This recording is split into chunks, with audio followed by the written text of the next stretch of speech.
اعوذ باللہ من الشیطان الرجیم بسم اللہ الرحمن الرحیم۔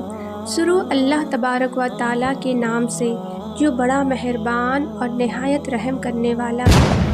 تابوت سکینہ کیا ہے؟ اس کو یہودی پوری دنیا میں کیوں ڈھونڈ رہے ہیں اور وہ اس کے ساتھ ڈھونڈ کر کیا کرنا چاہتے ہیں؟ اگر تابوت سکینہ یہودیوں کے ہاتھ لگ گیا تو اس دنیا میں کیا ہو جائے گا؟ اور کیا یہودی اسی لیے مسجد الاقصی کو گرانا چاہتے ہیں کہ اس کے نیچے تابوت سکینہ چھپایا گیا ہے؟ تو کیا ہے اس کی حقیقت؟ آج کے اس ویڈیو میں ہم آپ کو بتائیں گے۔ تابوت سکینہ ایک ایسی کرشمائی تابوت ہے، یعنی کہ ایک ایسا کرشماتی صندوق ہے کہ جس کو جو بھی حاصل کر لے گا تو وہ دنیا جیت جائے گا۔ اب آپ سوچ رہے ہوں گے کہ آخر اس باکس کے اندر ایسا کیا ہے اور آخر یہودی اس باکس کو کیوں ڈھونڈ رہے ہیں؟ اس صندوق کے اندر کیا ہے اور اس صندوق کو ڈھونڈنے کے لیے یہودی اتنی ساری جگہوں کو کیوں کھود چکے ہیں؟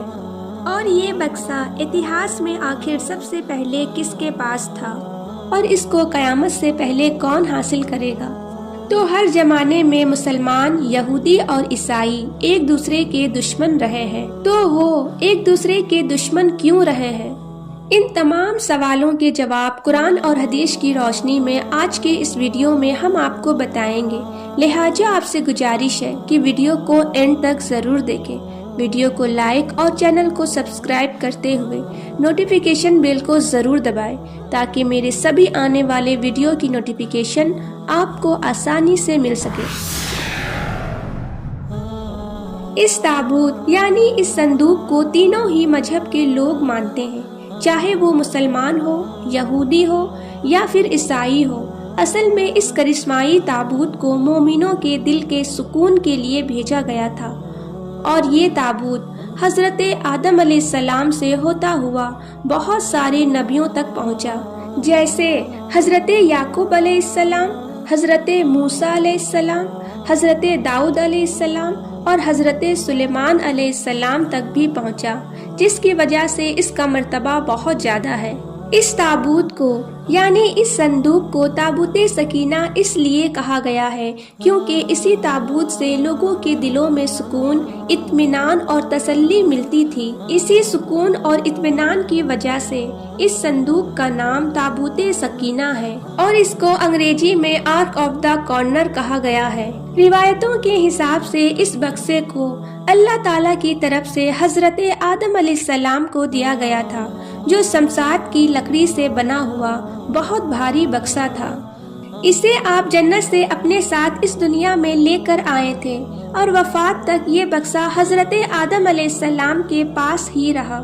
جب حضرت آدم علیہ السلام کی وفات کا وقت آیا تو آپ نے اس بکسے کو اپنے بیٹے حضرت شیش علیہ السلام کو دے دیا۔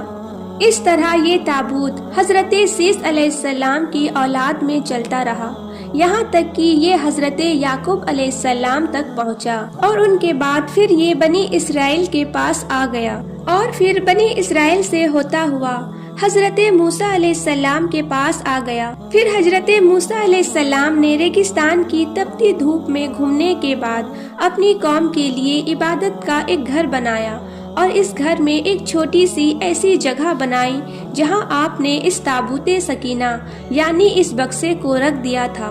بعد میں اسی جگہ پر حضرت داؤد علیہ السلام اور حضرت سلیمان علیہ السلام نے بہت ہی شاندار عبادت گاہ بنوائی، جہاں اس بکسے کو رکھنے کے لیے ایک عمارت بنوائی گئی۔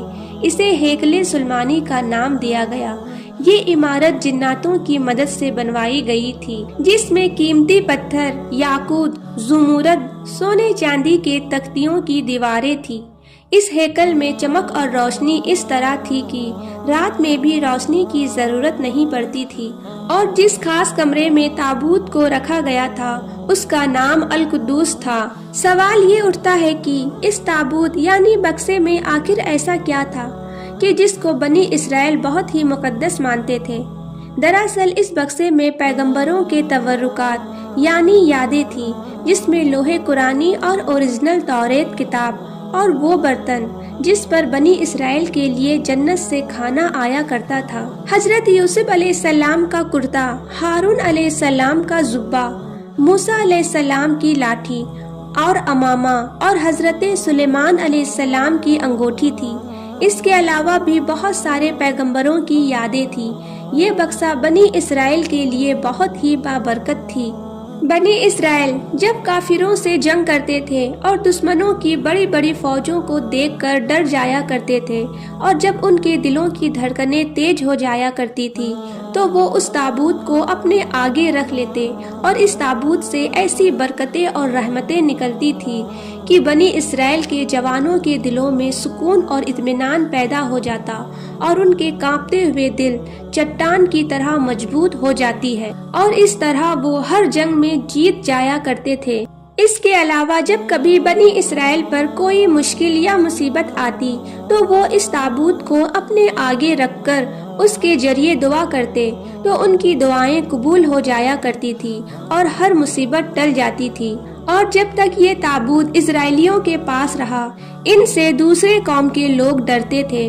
کل ملا کر کہا جائے تو اس تابوت سے بنی اسرائیل قوم کو بہت سارے فائدے ملتے رہے، مگر جب یہ قوم بہت سارے گناہ اور حد سے زیادہ کفر شرک کرنے لگے تو ان کے اس برے کرتوتوں کی وجہ سے اللہ تبارک و تعالیٰ کا یہ عذاب نازل ہو گیا کہ قوم عمالقہ کے کافروں نے اپنی ایک بڑی فوج کے ساتھ ان لوگوں پر حملہ کر دیا، اور ان کافروں نے بنی اسرائیل کے لوگوں کو قتل کر کے ان کی بستیوں کو توڑ پھوڑ کر تباہ و برباد کر دیا، اور اس مقدس تابوت یعنی اس صندوق کو بھی اٹھا کر لے گئے۔ اور جب انہوں نے بکسے کو لے جا کر کچرے کے ڈھیر میں پھینک دیا تو اس بے ادبی کی وجہ سے قوم عمالقہ کو یہ سزا ملی کہ یہ لوگ طرح طرح کی بیماریاں اور مصیبتوں میں گھر گئے، لہٰذا قوم عمالقہ کے 5 شہر پوری طرح تباہ و برباد اور ویران ہو گئے اور طرح طرح کی بیماریاں پھیل گئی۔ لہٰذا ان کافروں کو جب یقین ہو گیا کہ اس بکسے کی بے ادبی کی وجہ سے ہی عذاب ان پر آیا ہے تو ان کافروں کی آنکھیں کھل گئیں، اور ان لوگوں نے اس مقدس بکسے کو ایک بیل گاڑی میں لاد کر بیلوں کو ان بنی اسرائیلیوں کی بستی کی طرف ہانک دیا۔ پھر اللہ تعالیٰ نے 4 فرشتوں کو بھیج کر اس صندوق کو حضرت شمویل علیہ السلام کے پاس بھجوا دیا، اور اس طرح پھر بنی اسرائیلیوں کی کھوئی ہوئی نعمت ان کو دوبارہ مل گئی، یعنی وہ بکسا ان کو دوبارہ مل گیا، اور اس بکسے کے ملنے سے ان کی کھوئی ہوئی عزت بھی ان کو واپس مل گئی۔ اللہ تعالیٰ نے قرآن پاک کی سورہ بقرہ کے اندر اس واقعے کا ذکر اس طرح کیا ہے، اور ان سے ان کے نبی نے فرمایا کہ ان کی بادشاہی کی نشانی یہ ہے کہ تمہارے پاس وہ صندوق آ جائے جس میں تمہاری رب کی طرف سے دلوں کا چین ہے اور کچھ بچی ہوئی چیزیں ہیں، اور موسیٰ علیہ السلام اور ہارون علیہ السلام کی چھوڑی ہوئی چیزیں ہیں۔ اسے فرشتے اٹھائے ہوئے لائیں گے، بے شک اس میں بڑی نشانی ہے تمہارے لیے اگر ایمان رکھتے ہو۔ لیکن یہودی قوم اتنی بری قوم تھی کہ وہ ہر زمانے میں کوئی نہ کوئی برائی میں لگ ہی جاتی تھی۔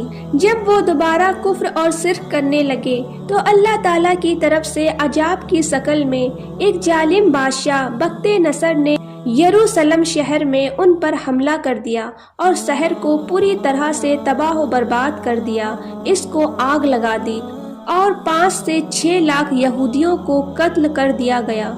ان تباہیوں کی وجہ سے تابوت سکینہ کہیں غائب ہو گیا، اور آج تک یہ پتہ نہیں چل پایا کہ تابوت سکینہ کہاں چلا گیا۔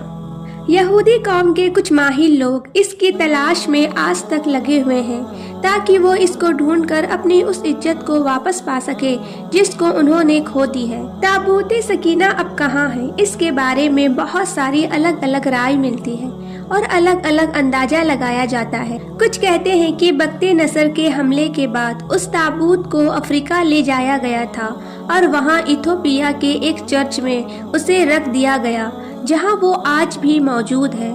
کچھ لوگوں نے لکھا ہے کہ جاپان پہاڑیوں میں کسی بادشاہ نے اس تابوت کو دفن کروا دیا تھا۔ مشہور آرکیولوجسٹ ران وائٹ کا کہنا ہے یہ عرب ملک کے کسی حصے میں موجود ہے، جبکہ ایک اندازے کے حساب سے یہ صندوق حضرت سلیمان علیہ السلام کے محل میں